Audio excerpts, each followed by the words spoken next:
से एक post card लिख के मुझे डाल दो, दफ्तर की क्या जरूरत। ये है बसपा का मूल डीएनए, इसको समझना होगा। अच्छा है बुरा है बसपा जाने, लेकिन डीएनए उसका ये है जो मैंने बताया। नहीं, फिर ये कहने का अधिकार नहीं होना चाहिए ना कि साहब आप हिट एंड ना सुनिए आप हिट एंड रन मत किया कीजिए ना। फिर बसपा के लोग ये कहते हैं कि साहब आपने हमारे बयान को तोड़ मरोड़ के पेश किया। अरे भाई, तो आप फिर तोड़ मरोड़ के बयान देते ही क्यों हो? आप ऐसा बयान देते क्यों कि जिसे तोड़ा मोड़ा जा सके? आप कागज देख के तो पढ़ते हो या पढ़ती हैं, उसके बाद फिर आप कहती तोड़ मरोड़ के पेश कर दिया, तो जिसने लिखा आप उसको क्यों नहीं कुछ बोलते? देखो, एकाधिकारवादी काशीराम जी ने व्यवस्था निर्मित की यहां। हाँ। रविदास मेहरोत्रा जी को याद होगा जी।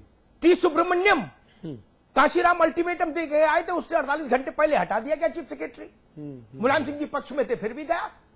एक वो बेचारे थे अल्पसंख्यक समुदाय से मंत्री, उनका नाम काशीराम जी एक पर्ची पर लिख के दिया कि इसका सामान फेंकवा दो। सरकार से नहीं हटा, उनका सामान सड़क पर होना चाहिए। उनका सामान सड़क पर हो गया, बाद में एक नई पार्टी बनाए थे। और आप लोगों को तो याद होगा लखनऊ में ही थे, जब वो गेस्ट हाउस में बुलाते थे मुख्यमंत्री को, तो एक ही कुर्सी होती थी जिस पर बनियान और लुंगी और हवाई चप्पल पहन के काशीराम जी बैठते थे, और उत्तर प्रदेश का मुख्यमंत्री खड़े होकर रिपोर्ट देते थे, खड़े होके। ये हुआ कि नहीं हुआ उत्तर प्रदेश में? ये स्वभाव है, ये बसपा का अपनी शैली है, अपना चरित्र है। तो ऐसे में हम लोगों के गरीबों के बुलावे पर कौन भैया आगे में कूदेगा बताओ?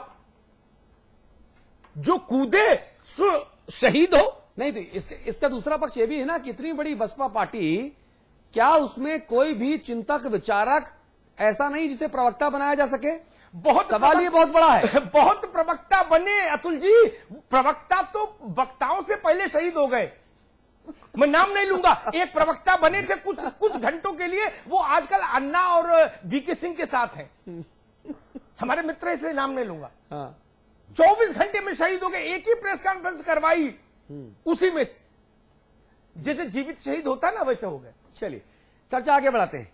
जीत की तैयारी हो रही है, रविदास जी दावे हो रहे हैं। मैंने भी नरेश अग्रवाल जी को सुना, नरेश अग्रवाल जी कहते हैं नहीं, ये तो हमारा बहुत पुराना नारा है। फिर अपने आप को दुरुस्त किया, समाजवादियों का, फिर दुरुस्त किया, बोल नहीं ये समाजवादियों का पुराना नारा है। क्योंकि अगर हमारा संवाददाता फिर उनसे शायद अगला सवाल ये करता, जहां तक मुझे लगता कि करता, कि साहब आप कितने पुराने सपाही हैं? समाजवादियों का ये नारा अगर पुराना है, हम समाजवादियों का, तो आप कितने पुराने सपाही हैं मुझे बता दीजिए।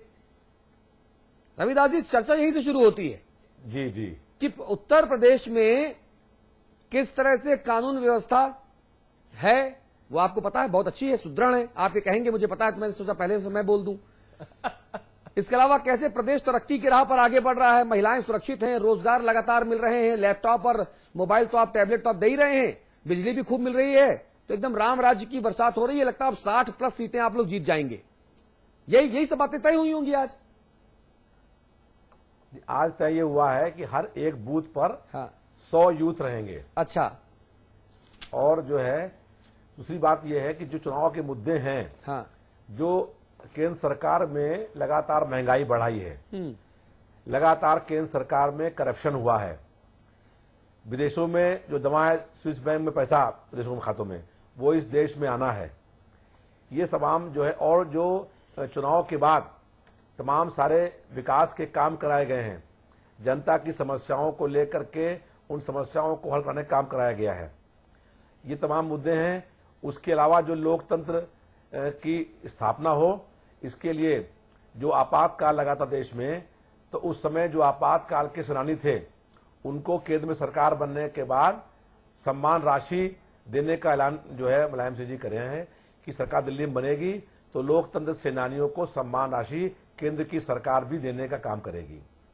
इसके अलावा जो राज्यसभा में जब बीएसपी, भारतीय जनता पार्टी और कांग्रेस ने मिल करके प्रमोशन में आरक्षण का विरोध पास करने का प्रयास किया था, तो सापा ने उसका विरोध किया था और उसके बाद वो बिल पास नहीं हो पाया। हम लोगों का मुख्य मुद्दा ये है कि प्रमोशन में आरक्षण जो है उसका हम लोग विरोध करते हैं। दिल्ली में सरकार बनेगी तो राज्यसभा में जो पास हुआ है वो हम लोकसभा में पास होने नहीं देंगे। और हम लोगों का मानना ये है कि जो बीएसपी ने, बीजेपी ने और कांग्रेस ने मिलकर के राज्यसभा के अंदर प्रमोशन में आरक्षण का जो बिल पेश किया था, जिसका हम लोगों ने विरोध किया था, वो हमारा चुनाव का मुद्दा होगा। और हम लोग ये घोषणा करते हैं करा है कि सरकार बनेगी दिल्ली में, तो सरकार बनने के बाद लोकसभा में प्रमोशन में आरक्षण का बिल हम लोग पास नहीं कराएंगे। और हम लोग ये चाहते हैं कि 80% लोग जो हैं, जिसमें बैकवर्ड हैं, मुस्लिम हैं और समाजवादी लोग हैं, उन लोगों को आरक्षण के प्रमोशन में आरक्षण जो बिल पेश हुआ है, वो बिल का हम लोग विरोध करते हैं। और 80% जो लोग हैं, उन लोगों को डायरेक्ट जो है वो प्रमोशन हो उन लोगों का बिना आरक्षण के।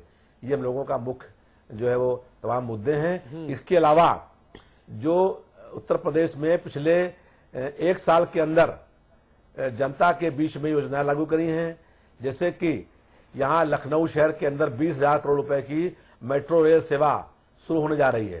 कंपनी तो बनाई नहीं है आपने, कंपनी तो बनाई नहीं है, एक अदद कंपनी बनी नहीं, काम शुरू कैसे होगा? उसके लिए प्रयास शुरू हो जाएगा। बताइए, कंपनी बनाने के लिए प्रयास शुरू होगा। मैंने अभी पिछले हफ्ते सुनिए, मैंने पिछले हफ्ते एक कंपनी बनाई, कुछ न्यूज और टीवी प्रोडक्शन से जुड़ी हुई कंपनी थी। भाई साहब यकीन मानिए 48 घंटे के भीतर कंपनी बनके कागज मेरे घर पर आ गए और आज पंजाब नेशनल बैंक में अकाउंट भी खुल गया मेरा। मैं एक सामान्य आदमी, सुनिए मैं एक सामान्य आदमी और आप तो सरकार हैं। देखिए, व्यक्तिगत कोई कंपनी खोलना होता है, जो आप बात कह रहे हो सही है। व्यक्तिगत कंपनी नहीं है, प्रोजेक्ट है। व्यक्तिगत कंपनी नहीं है, वो भी व्यक्तिगत कंपनी नहीं है, वो भी एक प्रोजेक्ट है। हाँ, जिसमें 18 स्टेट के लोग शामिल हैं। देखिए, लखनऊ शहर के अंदर बहुत बार प्रयास किया गया। हाँ। हम लोगों ने बहुत आंदोलन किए। हाँ। और लखनऊ शहर में 6.5 साल हाँ। जो लखनऊ शहर के सांसद थे, वो देश के प्रधानमंत्री रहे और 19 साल लखनऊ शहर के एमपी रहे। और हम लोगों ने बहुत आंदोलन किए कि लखनऊ शहर में मेट्रो रेल की सेवा शुरू की जाए। अच्छा भाई साहब, अब उसका प्रोजेक्ट पूरा बनेगा। भाई साहब एक सेकंड, मैं आपको कहाँ अंडरग्राउंड बनना है, कहाँ पुल बनने हैं, ठीक है, कितना बजट आएगा, कितना एस्टिमेट बनेगा, ठीक, ये सब काम पर काम चल रहा है। ठीक है। और आप देखेंगे कि लोकसभा चुनाव से पहले मेट्रो रेल का काम शुरू हो जाएगा। चलिए, आर.के. चौधरी साहब हमारे साथ जुड़ गए हैं। आप बहुजन समाज पार्टी में कई वर्षों के बाद दोबारा से आए हैं। चौधरी साहब बहुत स्वागत है आपका। धन्यवाद। भाई साहब आज क्या हुआ मीटिंग में? आज तो पूरे प्रदेश की मीटिंग थी। हाँ। और पूरा समीक्षा हुआ। हाँ। और खासतौर से बहन कुमारी मायावती जी ने हाँ मोहनलालगंज लोकसभा सीट से हमारा नाम अनाउंस किया। अच्छा, चलिए तो भाई बधाई आपको। ताकत में लग जाऊंगा। बधाई। ना बिल्कुल लगी, आप बिल्कुल लगी, अच्छी बात है।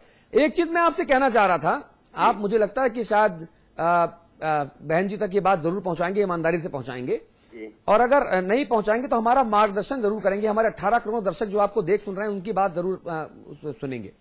सवाल ये है कि जब भी कोई मुद्दे पर चर्चा होती है तो बसपा की तरफ से, बहुजन समाज पार्टी की तरफ से कोई भी प्रवक्ता, कोई भी आधिकारिक वक्ता, कोई भी नेता, कोई भी सांसद, कोई भी पार्षद, छुटभैया नेता तक जो है वो चर्चा परिचर्चा में हिस्सा क्यों नहीं लेता। मैं शुक्रिया अदा करूंगा आपको कि आप अभी 1 हफ्ता भी नहीं हुआ आपको बसपा में शामिल हुए, जहां तक मेरी जानकारी है। हाँ, सही दोबारा से। हाँ, और उसके पहले आप DS4 देखते थे, उसके सब सर्वे सर्वा थे।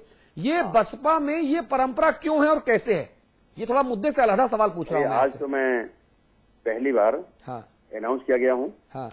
और अभी 11 तारीख मैंने वापसी ली है। हाँ। इस बारे में आज मैं कुछ नहीं कह पाऊंगा। नहीं तो अरे मतलब मैं क्या समझूं कि ऐसा तो नहीं कि अब आज आप हमारे चैनल पर हैं, सुनिए तो ना चौधरी साहब, कहीं मैं ये तो ना समझूं कि आज आप मेरे चैनल पर हैं और 1 घंटे बाद मैं आपको फोन करूं कि भाई साहब इस मुद्दे पर रिएक्शन चाहिए, तो आप बोलेंगे भाई साहब सॉरी मैं बोलने के लिए अधिकृत नहीं। निश्चित तौर पर मैं यहाँ एक डेथ में आया हूँ। हाँ। कल एक बड़े हादसे में, एक्सीडेंट में, हाँ। सीतापुर में सिधौली है वहीं पास में, हाँ। मेन रोड पे एक्सीडेंट हो गया। हाँ। और एक BA की छात्रा इम्तिहान देके लौट रही थी। हाँ। तो एक्सीडेंट में डेथ हो गई उसकी। चलिए ठीक है, हमारे हमारी पूरी संवेदनाएं हैं। मैं एक सवाल आपसे पूछना चाह रहा हूँ। हेलो, इस पोजीशन में यहाँ नहीं हूँ जी, क्योंकि यहाँ भीड़ है और सब दुखी मन से यहाँ बैठे हैं। चलिए, जहां आप रहेंगे वहां भीड़ तो होगी। बहुत शुक्रिया आपका, बहुत शुक्रिया आपका। ये देखिए विजय बहादुर पाठक जी, मैं दिक्कत यही है जो मैंने उनसे कहा ना कि अब 1 घंटे बाद मैं आपसे फोन पे प्रतिक्रिया मांगू तो ऐसा ना हो कि आप ये कह दें कि सॉरी भाई साहब मैं बोलने के लिए अधिकृत नहीं हूं। अरे अतुल जी, अभी अभी टिकट अनाउंस हुआ है, कुछ तो रहम करिए। नहीं, रहम वाली बात नहीं, लेकिन जनता कह रही है कि भाई नहीं, कल को जनता कह रही है कि आप मायावती जी को पीएम बनाने के लिए प्रोजेक्ट कर रहे हैं, बोलेंगे कुछ नहीं। विजय भाई, अतुल जो है ना, ये शहादत लेने पे तुले हुए हैं। नहीं, मैं अब ये अतुल जी भाई साहब, मैं रविदास मेहरोत्रा जी का बड़ा धन्यवाद करना चाहता हूँ। हाँ।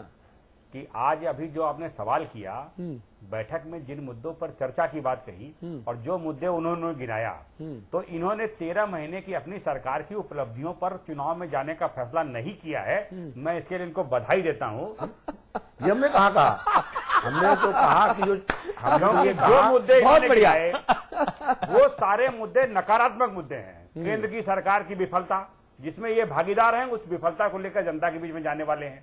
हाँ।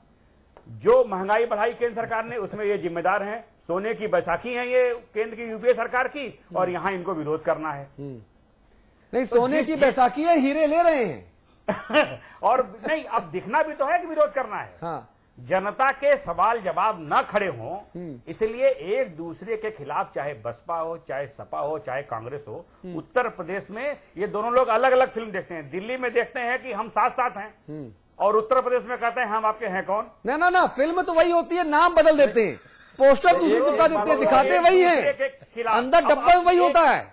अतुल जी, एक बात कहूंगा, कल आपने परसों उत्तर प्रदेश के कद्दावर मंत्री हैं शिवपाल यादव जी, हाँ। उनके भतीजे उत्तर प्रदेश के मुख्यमंत्री हैं, हाँ। और वो नेता प्रतिपक्ष रहे हैं। उन्होंने जिस तरह से कहा कि जांच होनी चाहिए और ठीक से जांच हो तो पूरा परिवार जेल में होगा। ठीक से जांच कराने का जिम्मा अमिताभ अग्निहोत्री का है क्या? ठीक बात। ठीक से जांच कराने का जिम्मा अतुल अग्रवाल का है क्या? ठीक बात है। समाचार प्रेस का है क्या? ठीक से जांच कराने का जिम्मा तो उन्हीं का है। और इन 13 महीनों में ठीक से जांच उन्होंने क्यों नहीं कराई, अगर वो ये महसूस करते हैं कि ये है। दूसरी बात, अच्छी बात, बहन मायावती जी ने कल कहा कि राज्य में राष्ट्रपति शासन लगे। वो उत्तर प्रदेश की इतनी बार मुख्यमंत्री रही हैं, केंद्र की जो यूपीए सरकार है उसको समर्थन दे रही हैं। राष्ट्रपति शासन कैसे लगता है? 5 साल तक उनकी सरकार पर भी राष्ट्रपति शासन की बात हुई, लगा क्या? और अगर नहीं लगा तो जिम्मेदार लोग इस तरह की बात करेंगे। जहां बात करनी है, अगर करनी है तो बात करके, अगर वो महसूस करती हैं उसके तथ्य हैं, उन तथ्यों को अवगत कराएं और लगवाएं। केवल बयानबाजी होगी। उत्तर प्रदेश में पानी का संकट है। रविदास जी महसूस करते हैं इनके क्षेत्र में ओसीआर में पानी की टेस्टिंग हुई उत्तर प्रदेश लखनऊ में 9 जगहों पर, जिसमें 5 जगह निगेटिव पाए गए, क्लोरीन की मात्रा कम है। राज्य के लखनऊ शहर में 1,500 हैंडपंप रिबोर के लिए पड़े हुए। बुंदेल लगभग 1 से 1.25 लाख हैंडपंपों के खराब होने की जानकारी मेरे पास है, जो रिबोर नहीं हो रहे हैं, पानी नहीं आ रहा है। बिजली का हाहाकार मचा सरकार की नीतियों के कारण। जो जनता के मुद्दे हैं, क्योंकि चैनल पर जब बहस होती है और कोई ऐसी बात निकल जाती है तो उन मुद्दों पर दोनों तरह से प्रतिक्रिया होती है। बेनी वर्मा पर लाख बात हुई, परसों फिर बेनी वर्मा जी ने यह सवाल किया कि साहब उत्तर प्रदेश सरकार गिर जाएगी भी लोकसभा चुनाव के बाद, आप सहयोग भी लेंगे, समर्थन भी लेंगे। पता नहीं कौन सी कोर दबी है समाजवादी पार्टी की कि कांग्रेस को लोग लगातार उनके नेता को आतंकवादी से रिश्ते होने तक की बात करते हैं, पर ये उनके साथ हैं कि हम सब कहेंगे, सब बोलेंगे, लेकिन साथ रहेंगे। ठीक बात है। रविदास जी, ये फ्रेंडली फाइट है क्या कि आप लोग ना सुनिए, आप लोग विरोध करते नजर भी आएंगे लेकिन साथ में खड़े भी रहेंगे? अब तो समस्या होगी कि फाइट भी है कि नहीं है, इस पर शक हो गया। फ्रेंडली तो थोड़ी है। हाँ, ठीक बात है। देखिए, हमारा बहुत साफ बात है कि जो मुद्दे हैं उन मुद्दों पर हम लोगों ने समर्थन किया है। और जहां पर महंगाई बढ़ी है, पूरे देश भर में भारत बंद करा करके, प्रतिबंध करा करके हम लोगों ने संघर्ष करने का, और अगले ही दिन लोकसभा से कैसे क्या किया आपने, वो भी दुनिया जानती है। एक बात, एफडीआई के मसले पर क्या किया, क्या हुआ? एफडीआई के मसले पर विरोध किया और ये कह दिया कि उत्तर प्रदेश में एफडीआई लागू नहीं होगी, और चाहे पूरे हिंदुस्तान भर के हर स्टेट लागू जाए, लेकिन उत्तर प्रदेश में कोई वेलमार्ट नहीं बनेगा, कोई एफडीआई लागू नहीं होगा। रविदास जी, ये हमारा फैसला है। रविदास जी, मैं आपको बहुत योग्य राजनेताओं में शुमार करता हूं उत्तर प्रदेश जी। और समाजवादी पार्टी में जो कुछ लोग हैं जो कम से कम अधिकतम समय सच बोलते हैं और उसकी कीमत भी चुकाते हैं अपने राजनीतिक जीवन में, उनमें मैं रविदास मल्होत्रा को मानता हूं। एक बात मुझे समझाइए, फॉरवर्ड ब्लॉक कहे कि जी हमने धरना दिया, प्रदर्शन दिया, गोट आप यही कर ही सकते हैं और कुछ कर भी नहीं सकते, और क्या कर लेंगे? मतलब धरना प्रदर्शन नहीं करेंगे तो सरकार कोई मनमोहन सिंह को बलात् आप कुर्सी से तो उतार नहीं देंगे। पाठक जी की पार्टी कहे कि हमने जेल भरो आंदोलन किया, धरना दिया, राजभवन घेरा, राष्ट्रपति भवन घेरा, अच्छी बात है, आप यही कर सकते हैं, ये करिए तो भी बहुत ठीक है, कुछ तो करते दिख रहे हैं। लेकिन अगर बहन जी और नेताजी ये कहे कि हमने एक रैली निकाली थी, आपको याद है, एक ज्ञापन भी दिया था राष्ट्रपति को कि जन विरोधी सरकार है, तो ये हजम नहीं होगी बात, क्योंकि आपके पास करने को है। विजय बहादुर पाठक की पार्टी के पास